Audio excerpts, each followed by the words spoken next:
তাজকিয়া তাজকিয়া শব্দটি কোরআনে বিভিন্ন জায়গায় এসেছে। কোরআনে সূরা আশ-শামসে আল্লাহ রাব্বুল আলামিন বলেন, আউযু বিল্লাহি মিনাশ শাইতানির রাজীম, কাদ আফলাহা মান যাক্কাহা ওয়া কাদ খাবা মান দাসসাহা।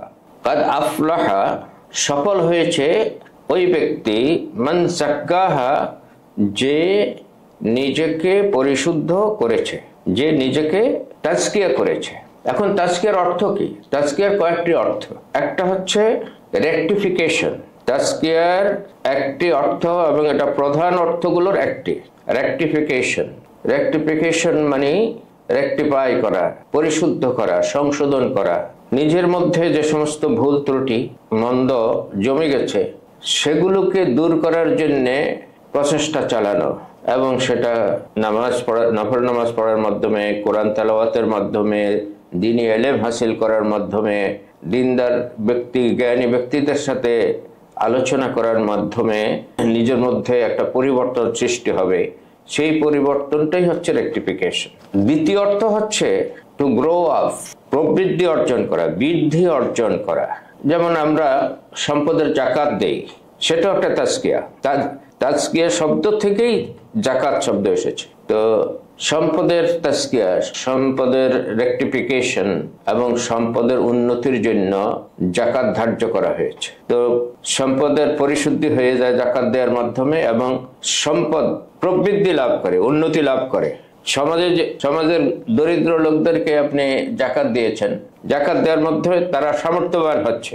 সামর্থ্যবান হইলে আপনি ধনী মানুষ, ধনীদের উৎপাদনগুলো গরিবরা কিনে, তো তাদের টাকা না থাকলে কিনবে কি দিয়ে?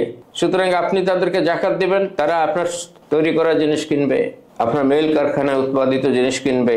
এইভাবে সাধারণত যারা সম্পদ বিক্রি করেন, সম্পদ দিয়ে তৈরি করা জিনিসপত্র বিক্রি করেন, গুডস বিক্রি করেন, তারাই সম্পদশালী হয়ে থাকে বেশি।